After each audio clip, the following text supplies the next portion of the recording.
So a warm welcome again to this session of Inner Fitness, and our topic is symmetry. So as usual, we're going to start with a bit of a reflection. So, sitting quietly, internally quiet. That is, sitting in the seat of being the observer. This incredible experience, awareness of the inner world and the outer world.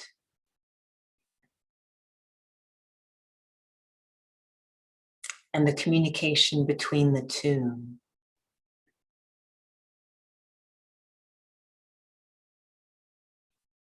Is there transparency that what I am inside is matching what I am outside?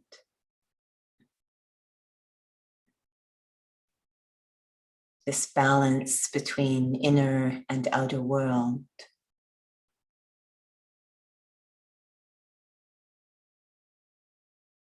Sometimes I know there can be an image on the outside.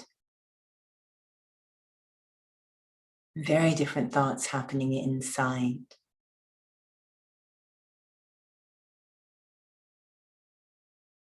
And if that state continues over a period of time, like any imbalance, it can lead to spiritual injury, a heaviness in the soul.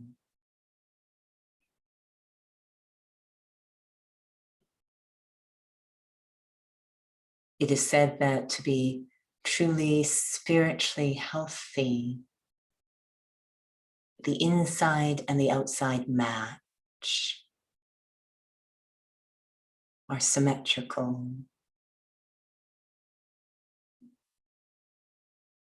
That is the spiritual journey.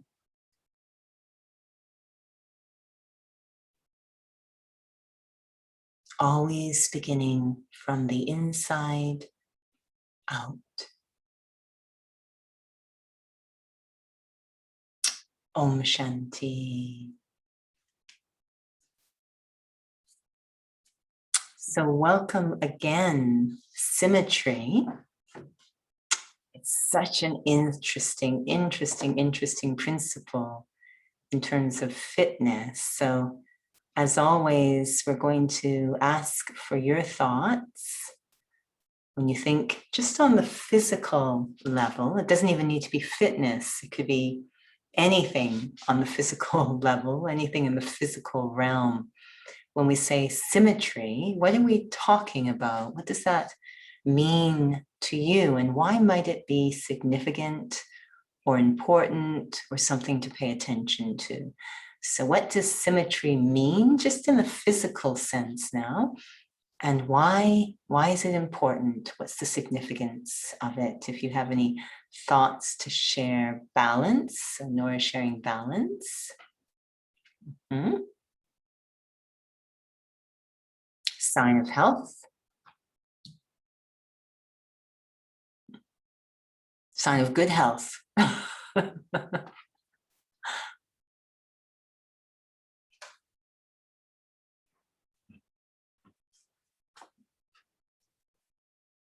And you're following the directions properly. A sign that you're following the directions properly. Ah, so a sign of... If the directions are proper too. So you've got the right kinds of directions and you're following them properly. Yeah, there's a lot of pieces to that.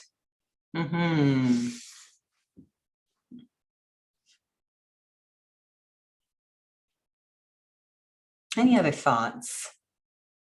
While you're thinking, I'm going to go get my picture.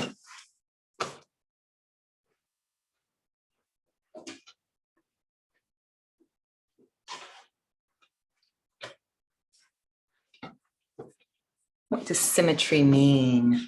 Well-rounded. Well-rounded.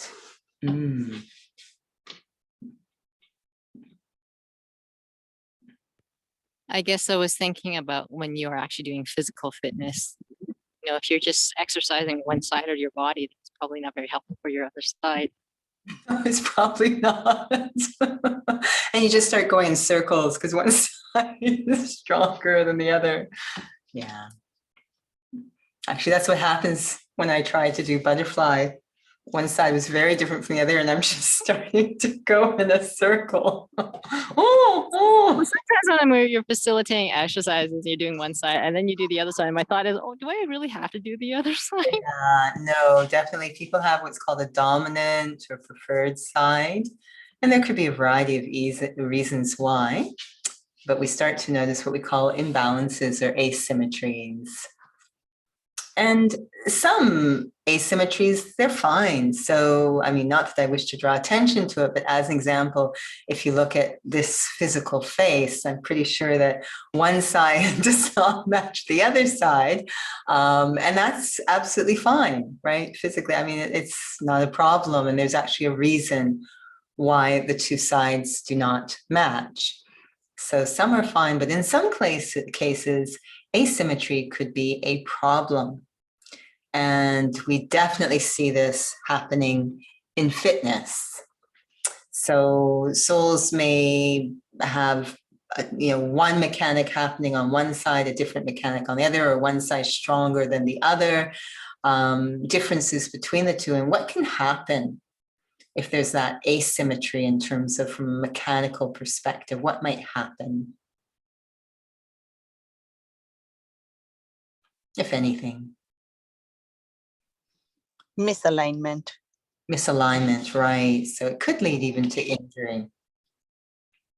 So, souls will start to say, I've got this thing happening over here, but it's odd. It's just on one side. I've got some hip problem or knee problem, but it just seems to be on one side. And it's very confusing. And then once they go through an assessment, maybe gait assessment, whatever, it's noticed that there's this asymmetry. Some it might be one leg longer than the other, or whatever the case. So just differences in the gait. So we've got a lot of asymmetries, and we can get away with them a lot.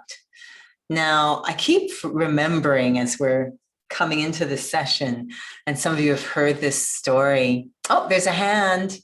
Hemaben, yes. Judy Ben, I have seen even our body parts, right? Even one eye as compared to other, one eyebrows as compared to other, they are actually not very symmetrical, right? If you see, it's very, and I mean, as you grow old, and because it's more noticeable, right? Because when you are young, your muscles are tight and all, it's not that noticeable. But that's what I have observed, that I mean, in nature as well, everything is not that symmetrical, but looks good though, right? It looks fine. So a classic example, I always like this one. Let's see if I can. So this is Daddy Manoir, and I've always really appreciated, she has quite a lot of asymmetry going on. If you look at her eyes, there's like crazy asymmetry going on. It's almost like there's two different faces put together. If you look at her eyes, right? So if you look at this side, right? And then you look at that side, there's massive, and it really struck me when I first saw, I don't know, it's very marked. I actually see this in all of what we call the daddies, the senior students.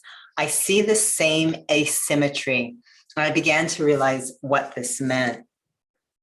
So, so there's two directions that we're going to go. It's very interesting. There is a symmetry that we are physically used to, where physically things look the same. And when it comes to the body, that can be quite critical in terms of healthy mechanics.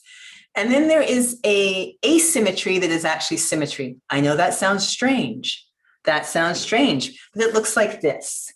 This, believe it or not, is symmetrical. And I know visually, it does not look symmetrical, but it actually is symmetrical. So it's very, very odd. So what's happening is that in this practice, there is, when we say symmetry with the body, we're talking about trying to get equal strength on, say, the right side. My right arm is equally as strong as the left arm. Now, these are two different arms, but I want to develop them both to the same degree. Or the mechanics of one arm is the same as the mechanics on the other arm. I know that I was going through a situation recently where it was so obvious to me, and I'm not very anatomically, experienced at all, but it was very, very clear that there was, whether it's the SI joint or psoas or something, but it was only on one side that it was feeling very irritated. So I knew that there was some mechanical imbalance going on. And it's like, wow, I thought it could be as simple as if you drive a manual car and you've always just putting that one clutch in. So you're repeatedly asking the body to perform a mechanical operation that the other side never does. Something as small as that, or if you have the clutch and you're kind of leaning into it, so you're always driving like this. So these little things that happen in life. So we say, I want my right and left side to be equally developed, but they're still different. One's the right side and one's the left side. They're not both the right side, but I want them both developed to the same degree.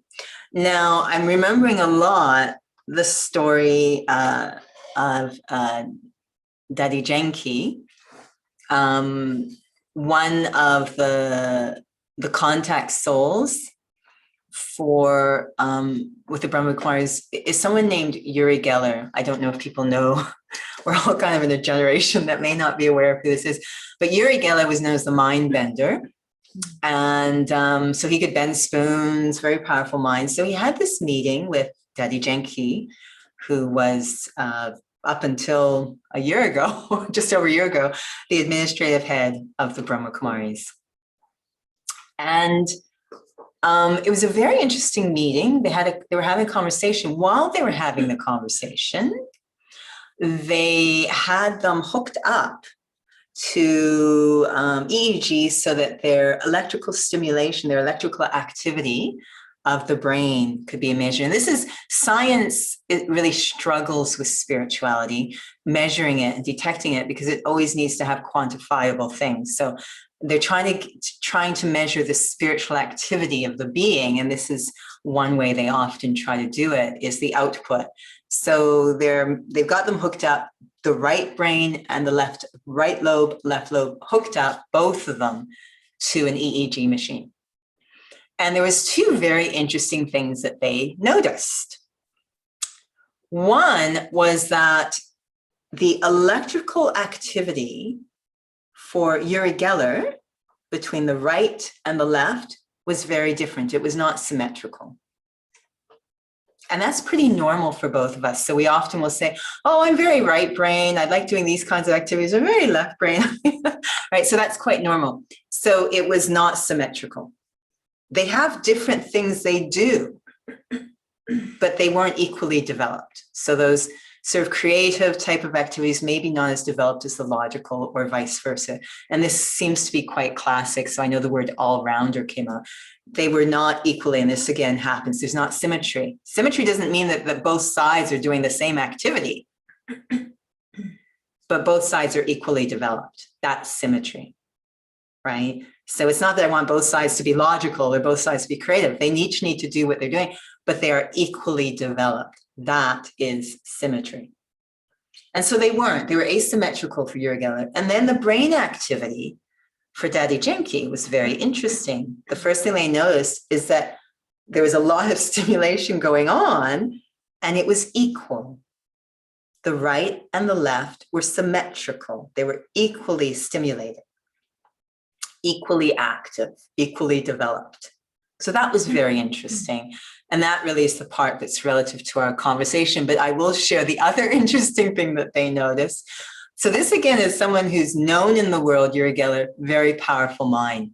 So they're sitting there, Dadi Jenki and Uri Geller, having this lovely little conversation while their brain activity is being measured. Each one has their own unique brain activity, brain pattern configuration going on. You can see they're very unique to each one. As the conversation unfolded, the brain activity of Uri Geller started to look a lot like the brain activity of Dadi Jenki. Just through you're just talking about things, different ideas. Oh, great.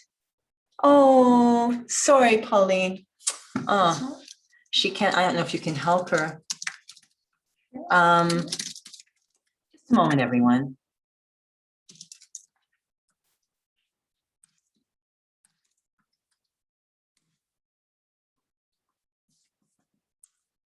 Hopefully she got the message. And that was kind of fascinating in terms of the subtle effects that we have. So she'll text you, the subtle effects that we have on each other. But for the sake of this conversation, this interesting idea of the right and left brain being equally developed. So this goes back to this picture. So again, I'm so bad at this. This side, wow, that looks like one face. And that looks like a totally different face. But they're equally developed. She is symmetrical, even though from a physical perspective, it's like, oh, that looks really, but from a spiritual perspective, there is symmetry, equal development. So spiritual is very interesting. So that brings us to my other diagram. I don't know if she's trying to text you, which is this guy. I'm so bad at this. It's really kind of, okay. So hopefully you can see this is Vishnu, right? And Vishnu has 4 arms. Vishnu is a symbol of perfection, completion, full spiritual development, a symbol of symmetry. And you're going, what? His right side and his left side do not look the same. They've got different things going on. Not the same at all. But in terms of the overall picture, he's standing in a way that's perfectly balanced because there is full, equal development of all 4 parts. Each of the symbols he's holding represents a different spiritual capacity or aspect. And there is symmetry because they're all equally developed. And we're often told in this study to have equal development in all 4 aspects of the spiritual study. That's symmetry. Some tend to like one more than the other, so you often would hear in school, say in science, someone say, oh, I like the lecture. I like the lecture part of the class. Now they say, no, I like the labs, right? And of course, symmetry would be lecture and labs. And what you begin to realize is they actually go together. The whole point of the lecture is to inform what happens in the lab. And it's from my experiences in the lab that I can have a deeper understanding of the lectures. So they weren't intended to be separated. So there's such a relationship between symmetry, balance, and integration. So when it comes to the body, I can have things that have different functions, but I want them to be equally developed. And one of the classic places that we see this, did she get in touch? Oh, is there something we should do? She can't get the mic to me. One of the classic places that we see this is, say, anterior and posterior. So because we're so image focused, there is a huge propensity to look at the front. That's what we can see. So we focus a lot on what's happening in the front. And then, of course, in Zoom land, there's even another asymmetry that's developing between the top and the bottom. I believe we'll come back. Okay. Between the top and the bottom, in that I can look, you have no idea what's happening from the waist down. I could be wearing shorts. I could be wearing pajamas. So the top half can be, let me reassure you that I'm not, well, you can't see that, but I am wearing pants. It does match. But the top half can be very presentable and professional, and the bottom half could be something completely different and very informal. So we start to see this asymmetry developing. But very often in fitness, we see an asymmetry. Again, it doesn't mean that they need to be the same, but the development of the front half is not matching the posterior because we can't see it. So many people neglect what's going on back there. And they're so integrated. They're so integrated that it will lead, lack of fullness in these integrated aspects lead to injury due to those imbalances. So where I am, the owner of the facility is coming from a background which is a lot about back development. So it's like, thank goodness, because they're always focusing on this forgotten, the posterior chain, which is so forgotten. And if I just do the front, you can imagine what's going to happen. This is an asymmetry between the back and the front. This is developed far more than the back is. And so it leads to a lot of issues in terms of mechanics. They do different things, but they need to be equally developed. And so the same thing with spirituality. When I say I want symmetry, between, say, being loving and also being detached or objective or clear. Those are two, and this is where we get into so much trouble because we don't understand quite what symmetry means in spirituality. It means equal development of both, so they have this beautiful integrated balance, coexistence. So I want to, of course, cultivate that kind of very loving, caring, compassionate, forgiving, understanding side. But I also want to have some level of objectivity and clarity and discernment. Otherwise, this loving can lead easily to burnout or even abuse. And if there isn't any loving, then, it doesn't feel like there's any caring coming through. It's easily misunderstood. So equal development of both. There's a way that some people go at this where, okay, I'll do some exercises that work on the front of the body, and I'll do some exercises that work on the back of the body, or I'll do some things that are very loving, and I'll do some things that are very detached, and they never actually meet together. So the reason I love this image, this four-armed image, it's not that there's someone who has four arms, but you'll notice they all belong to one body. So they're kind of all operating in an integrated way with each other. There's a coordination or an integration of these four aspects. They work together. So something that is happening here is affecting these four aspects. So in physical fitness, if I want to really be integrated, I'm going to go at exercises with a very total body consciousness. Some, and this is why for many trainers, they kind of flinch or twitch a little when someone comes in and says, I need some spot attention. Can you just work on my biceps? Can you work on my abdominals? When they just sort of take a piece, because that's actually not a healthy attitude. Yes, if there's an injury, but the odds are very high that the injury came to some imbalance or needs to be addressed in a balanced way, not in isolation. So ideally, I'm going to try and target a regime that allows for me to develop the entire package. This is going to help a lot with symmetry. And so, and it's so, and having said that, one of the things I love to do actually is unilateral exercises. They help me to check, do I have equal development going on? And so also when we come to spirituality, it's very difficult to separate these four aspects that I'm going to have to equally develop. It's very difficult to separate them. And yet we do talk about four aspects. So we're always checking in how we're doing in the four aspects, but they ideally all are connected to the same source. So just as even when I'm doing unilateral exercises or any exercise, it's all connected to the same source physically, which we call core stability.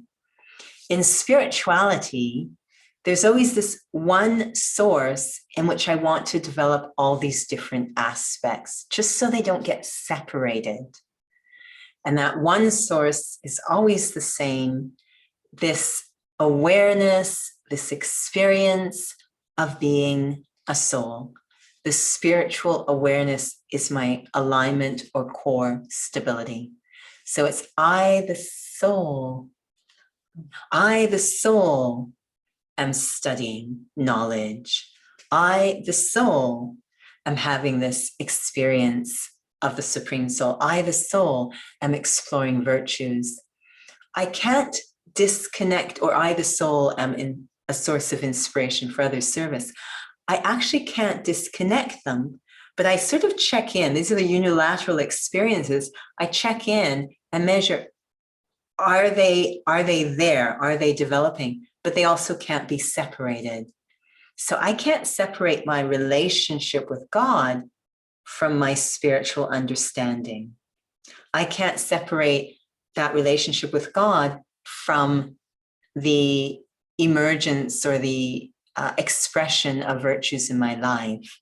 I can't separate spiritual knowledge from the subject of service. I can't actually separate them.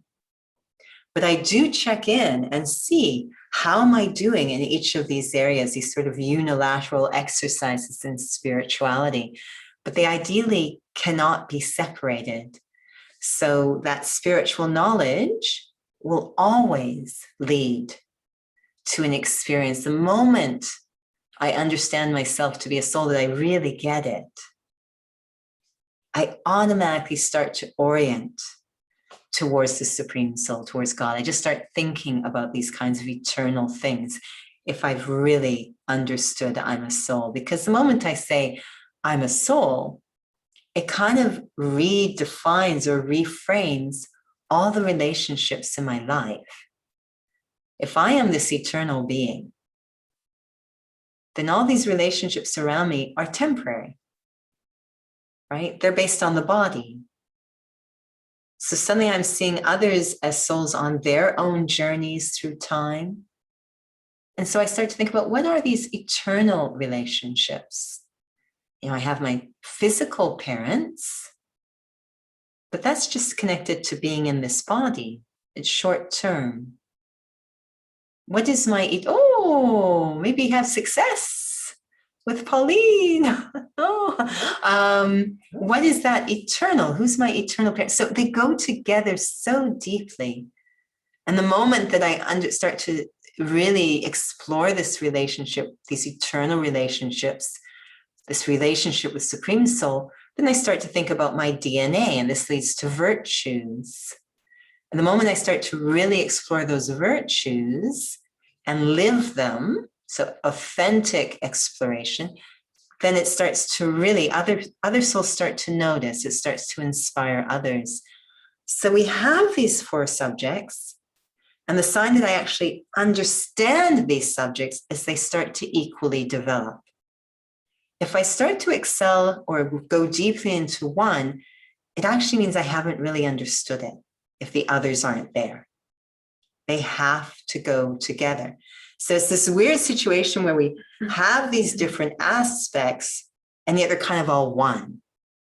The symmetry, and yet I've got some things that I'm checking in the self. I have a method of spiritual development. So when we think of spirituality and symmetry and spirituality, it is equal development of all these different aspects. At the beginning, when we had the commentary, this lack of symmetry between the inside and the outside really creates a heaviness in our hearts. We start to feel like a fraud, quite frankly. When, oh yeah, I've really developed an image. I've really developed an image. Oh, she can listen to you then. Okay, great. I've really developed an image. I look really good on the outside. I really look calm, cool, and collected, and really nice and loving. But inside, there could be thoughts like, why is that person so idiotic? And what's going on? Inside, I'm completely, this is clearly an asymmetry. So how am I going to address this? How can I separate them? Ideally, I don't want to separate my inside. I want them to be equal. I want transparency. I want what's going on inside. So either, I become the same as what's inside, which I don't want to be, because then I'm going to be very judgmental. But it's like, okay, can I get my inside to match who I'm trying to be on the outside? And how will I go about that? So I've got to find that one thing that unifies these two things. It will always be these two things. It will be inside and outside. It will always be there. But to find that one thing that helps me to develop equally in both. Yeah. Can you say symmetry and balance are the same, or at least? Yeah, absolutely. I think we often use the terms interchangeably. I have an imbalance, I have an asymmetry. And so it's a suggestion that this is more developed or this has a different mechanic, and I want them to be operating together. I want them to be operating together. They might still be, there's a right leg and a left leg. They're not both going to become a right leg. They're going to stay a right leg and left leg, but they're working together in a healthy way. They're both equally developed is what we're looking for. And ironically, symmetry affects balance. So one of the ways that I always find it very interesting when we do balance work, like literally, balance work in a mind-body class, and we always ask people, you can try it now. Is the balance equal? Does it feel equally comfortable or equally uncomfortable on both sides? So go ahead, everybody, stand up. You can leave it on the table because it's like good. Is it good? Okay. Go ahead and stand up. All right, you can take a stretch if you want. You probably want to stretch. If you've been sitting, go ahead, do what you gotta do. Good. Nora's swimming. She's doing figure eights over here. Okay, so I'm going to get you to stand with your feet underneath your hips, shoulder width, hip width apart, and just kind of see a sense of, is there symmetry just standing on your 2 feet? Is there symmetry? Can you feel any imbalances in the body? It could be in the shoulder girdle. It could be in the pelvic area. Is there any imbalances? It could be the knee joints, ankle joints. Is there any, just kind of doing a body scan? Can you just feel any imbalances? Because often, this is the interesting about bilateral exercises, is one can kind of cover up for the other. So this is the interesting about unilateral, is one can cover up for the other, but we want them to be equally developed. So can you feel there's any imbalances? And that's okay, and that's pretty normal. So the idea of trying to get more of a symmetry between the two. So from there, I'm going to ask you to shift your weight onto your right leg. So you can lift your leg. It doesn't need to be high, but lift your left leg off the ground and see how that feels. If you need to, if you're going to fall over and hurt yourself, please hang on to something. But lifting one leg off the ground and just see how that feels. Good. All right. Get a sense of that, record that feeling, and then go ahead, shift your weight to the other leg and see if it feels differently. Is one more comfortable to do than the other? All right, shift back to the first side. I love doing this. And close your eyes. And then, since you may have put the other foot down, shift on over to the other side and again, close your eyes. Is there a difference? Easier on this leg. So have a seat. So, we've got these interesting, so this is when we talk about the 4 subjects, yes, I get to check in. And by focusing in on a subject, I get to see, this one seems a little bit more developed than this one. I seem to be more comfortable with this than this one. And that just means, what's going on deep inside that they're not equally developing? What do I need to kind of get aligned inside so there's equal development? And so I love doing unilateral exercises so that we can become aware of these imbalances. So even balancing exercises can expose asymmetries. They're very, very connected. So when we look at the spiritual study, I remember even just being in worldly study, there were some souls who loved academics. And they'd be in the library all day long. And their skin had a pasty complexion because they never saw the light of day. They were really almost like, I don't know, what are they called? Vampires. They're just always in the library. They love to study. They love academics. And they're very thin and frail. They missed meals and no stereotypes. No, I did have these souls in college. So, and then there was those sporty ones, who are outside all the time and they're never studying and they're scraping by and hoping for a scholarship with athletics and, so, but I don't know why I always loved both. And when I was in school, I think mentioned that the parents loved us to be enrolled in everything. I don't know what that was about, but we did dance, we did ballet, and we also did track and field. Now, our dance teacher was not very happy about us being in track and field because it's very contradictory. The muscles develop differently. But I personally experienced how much symmetry they created in me, having the two. I felt so balanced. On one side, there's this lengthening of the muscles, there's awareness of alignment, there's core stability, all in dance. And then through track and field, there's power, there's mastery, there's a lot of strength. When you put the two together, it just felt so. And I remember, although I looked really strange, there was a lot less injury happening for me than the dancers around me.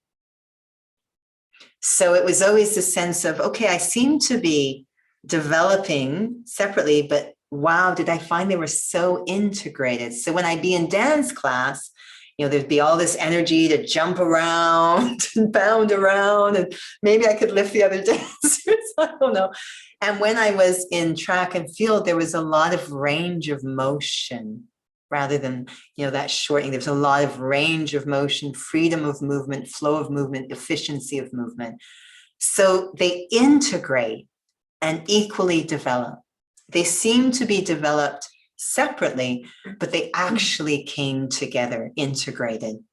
So this is something we try to pay attention to in spirituality. We have these 4 subjects. Ideally, they happen together. They're all based on one thing, spirituality.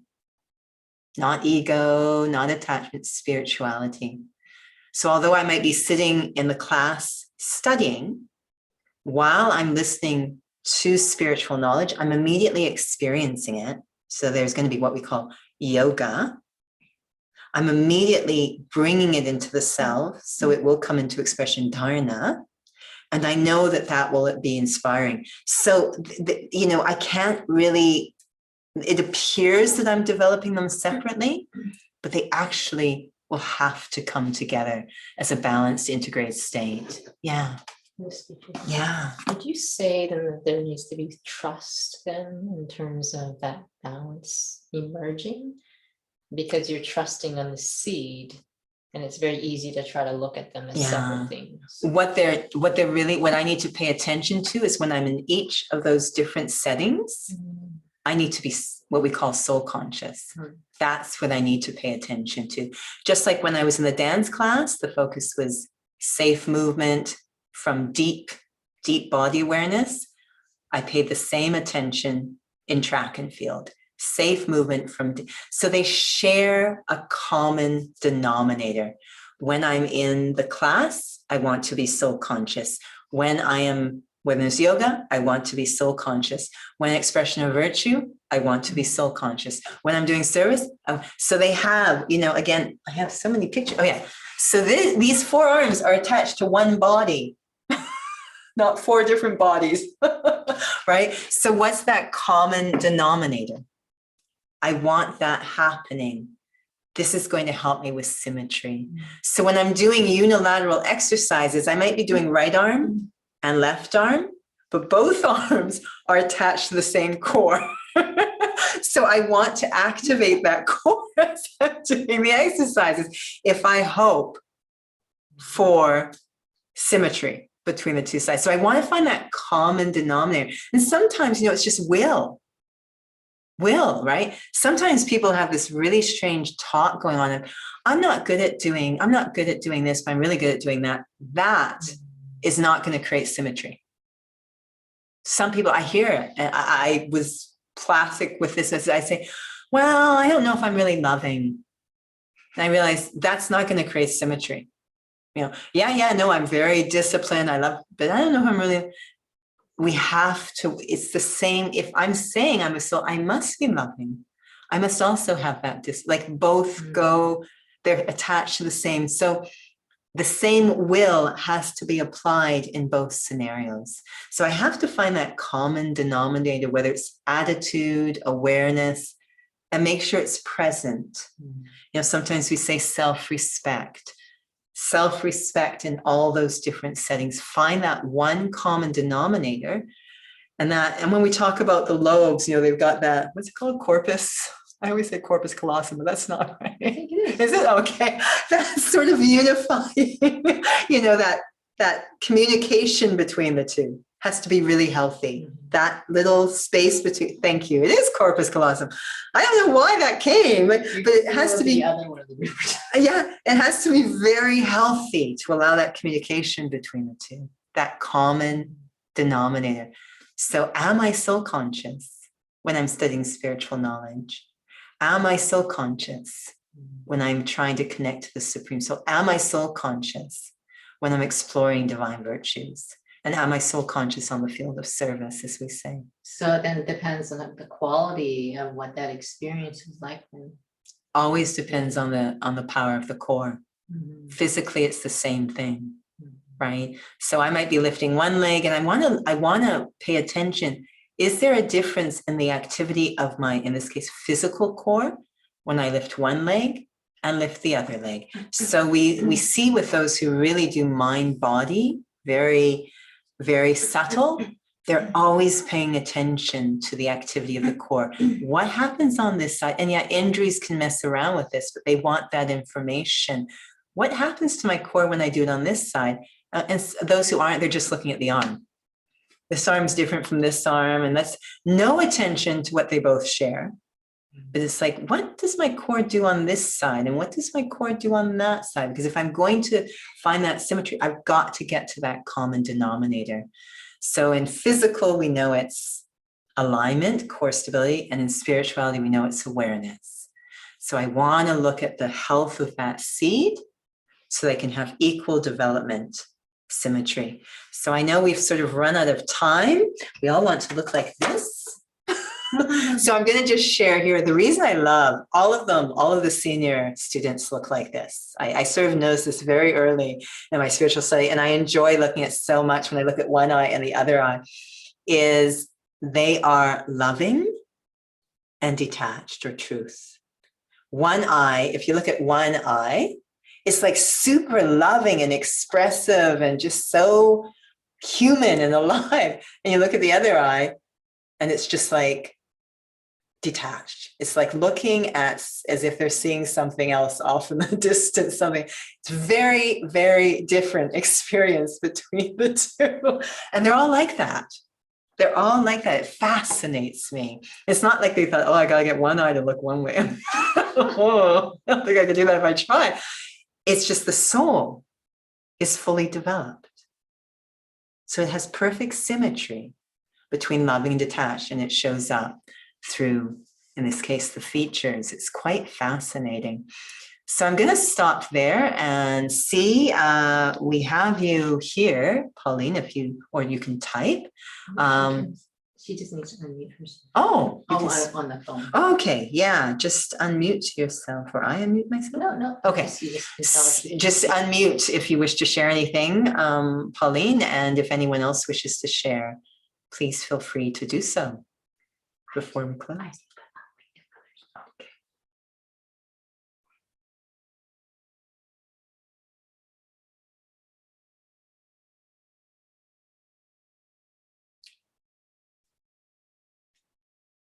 It's very quiet.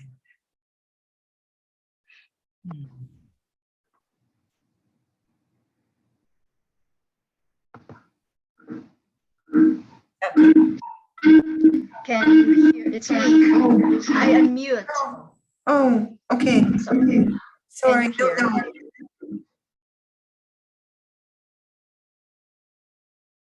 Can you hear? Oh, I see what's going on. Okay, go ahead. Did I do something? Oh. Go ahead. Okay. Can you hear me? Yes.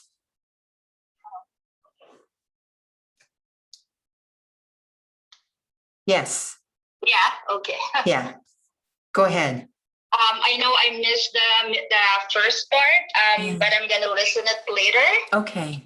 And I think for my experience, the imbalance that is noticeable is, give and give, so it's always giving. I know that in order to have the balance, you have to give and take, right? So sometimes, I'm not sure, because if it's ego or something, because like you're giving too much and people taking advantage, of your heart of being a kind person, and it becomes a habit of them. That any moment they can call you 24 hours or but because maybe I don't know, maybe you want to please them, or I think that's ego. Is that right? Yeah, so we have, you've really touched on one of the main things we explore to correct that, which is that we have to figure out, where am I supposed to give and where am I supposed to take from? So what we do is we give all of our neediness to God, and we get filled up from that soul, because we try and get it from human beings, right? So we give all that neediness. So it's a funny thing when we're giving and giving to people, and then we say, but I'm emptying. It means that I'm very needy in my giving. I know that sounds odd. Yeah. But I'm very needy. I want something back. Otherwise, I wouldn't be emptying. So I give all my neediness to God, and I get things back from that soul. I only take from that soul. And then I'm so full to give to other souls from a very, as you say, egoless place. And when we do things this way, then there's a law that you will naturally receive, but you're already content. So it doesn't really matter whether or not you get a return. And you're also become very accurate, because I'm no longer, and it's not just you. When I say this, it's not just you, Pauline. This is classic at this time for all of us, is that we have a lot of taking in what appears to be giving with other human beings. There's a lot of neediness. So we want to sort out those dysfunctions with God rather than on other human beings. And then once we're in a healthy place, our giving with other human beings will be very healthy, and it won't lead to burnout. So yes, there are some asymmetry, some dysfunctions in all of that, absolutely.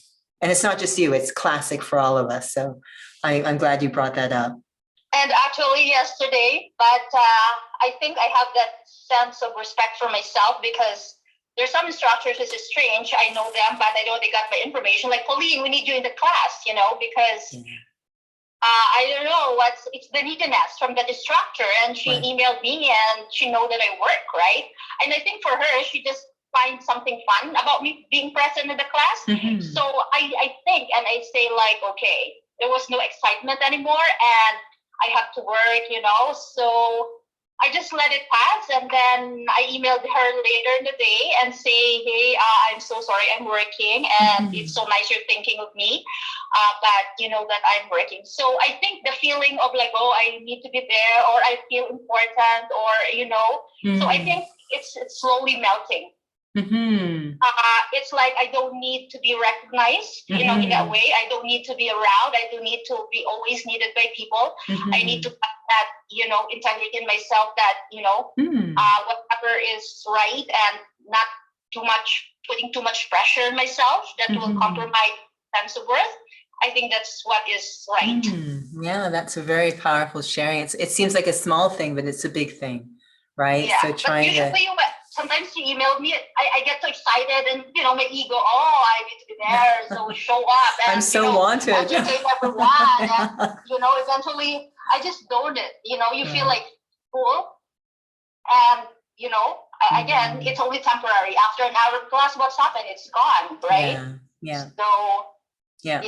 No, it's huge. Those are huge discoveries, and it's we sort of try and figure out where are the places where I can temporarily get something, a hit, and we keep going back to them, and they're just fortifying an imbalance in the soul, right? So we're just getting more and more dysfunctional. Yeah. Thank you for sharing that. It's a very, very useful example, actually. Oh, more sharing. I don't know if it was more of a question. Okay. And trying to see the bridge to spirituality. And I know you probably shared it, and I'm trying to find the connection inside. But when you were talking about symmetry, and you were talking about how we expect that the body is supposed to look symmetrical, right. Technically, that means you have two right legs and then two left. Well, you want, it's as if you don't think about that. Yeah. But when you were sharing that, and you know, I was reflecting, I was like, that doesn't make any, you're right, that doesn't make any sense, because even your heart, your physical heart is actually not physically imbalanced, but it works together, and you want those chambers to work equally well, really, you know.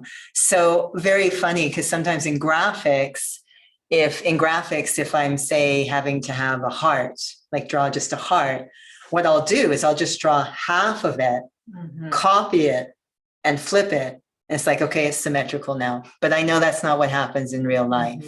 Right. So the human heart's a great example. Those four chambers are very different, but they are integrated. They each have a different function. You want them to be equally developed so it works together, but it doesn't look like it looks in graphics. It's not, let's clone the right side and just paste it on. It's not two right sides put together and flipped.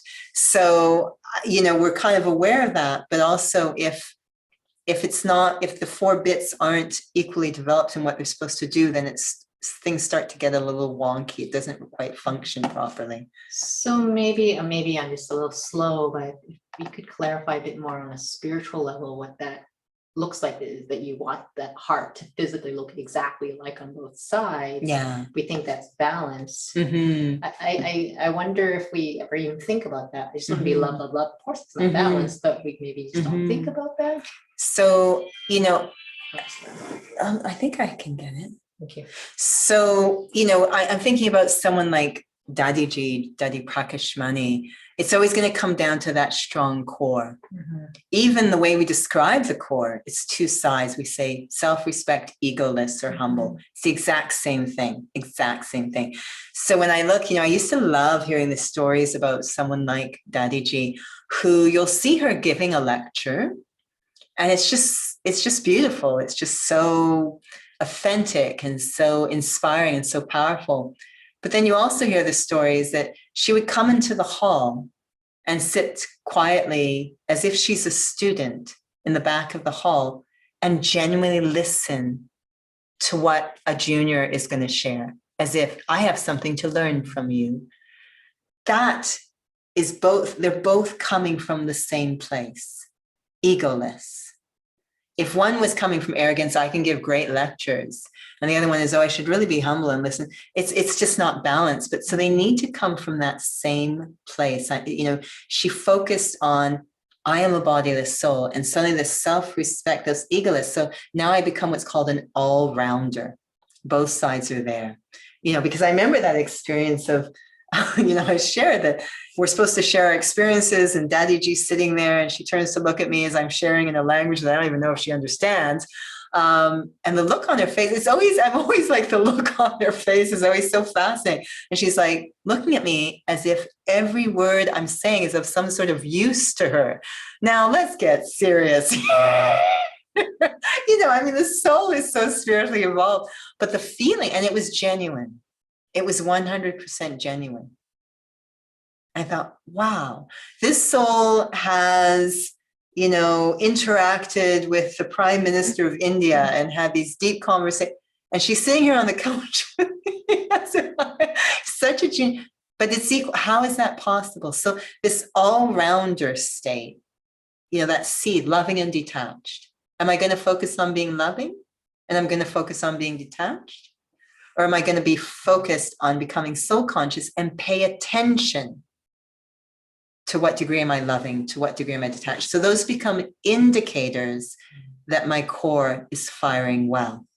I think when you just shared that, it helped me to see how we do become imbalanced, not know that. Right. Oh, I'm supposed to be loving, or, they're too lawful, or, it's just like Right. we're just like, you want that heart to actually look symmetrical. Right. Like we don't realize well-developed doesn't mean, that everything has to look the same, or, your left brain and right brain are not going to function. Like we just have interesting ideas that translate on a spiritual level. It is. And I think when I look physically, those who are really all-rounder in their development, they love total body exercises.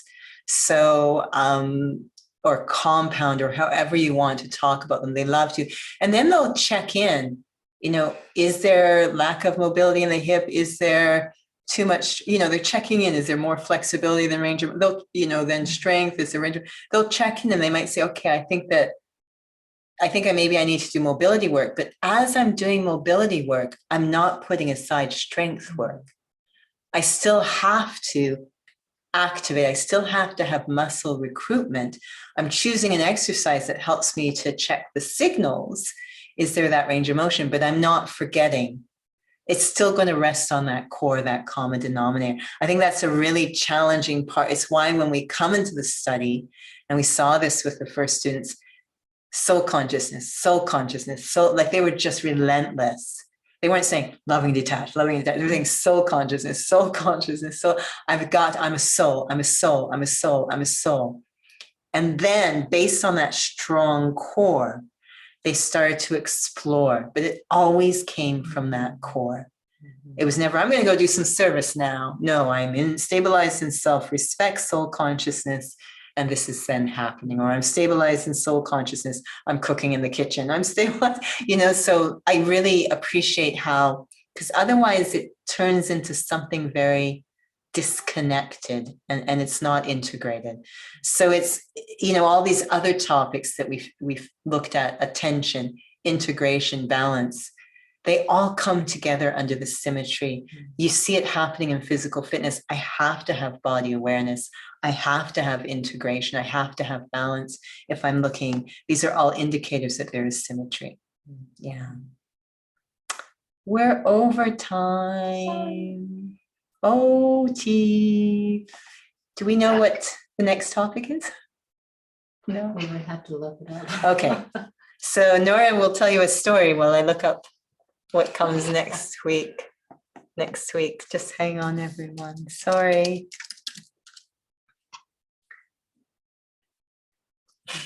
She's not telling a story. She has no story to tell you. I have no story to tell you either. All right. I can't believe we're moving along through May.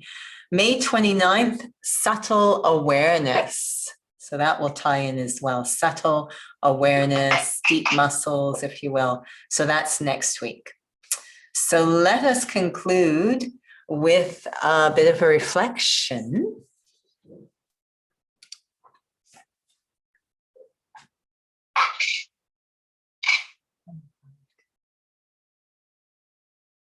No, that's not right. I take speakerphone off? No, we can just turn it on. Okay.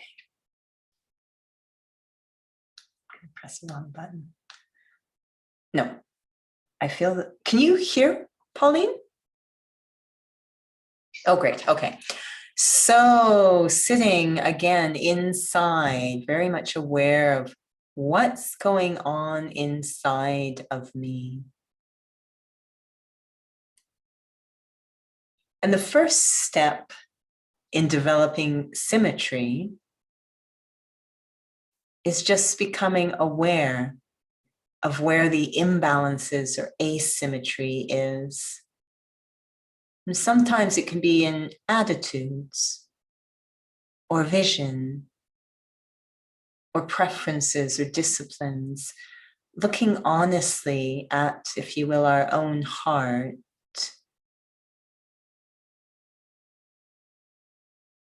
Do I love to go deeply into spiritual knowledge, thinking and thinking and thinking, but maybe not giving time for the silence, the quiet time? Do I love to do, and maybe not just sit and be? Becoming very familiar with my present state and being very accepting of what I see. And then the feeling of going underground to the seed. All spiritual activities emerge from a single seed. I am a soul. And the innate, original state of a soul is to be balanced or symmetrical.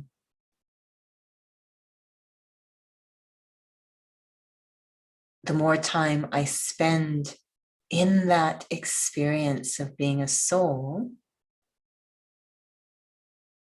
the more that innate quality will emerge and find expression in how I operate very naturally. I'll keep checking the imbalances, and it will be loyal feedback as to the state of the seed, how much time I'm spending experiencing the innate quality of the self, which is balance, symmetry. Om Shanti.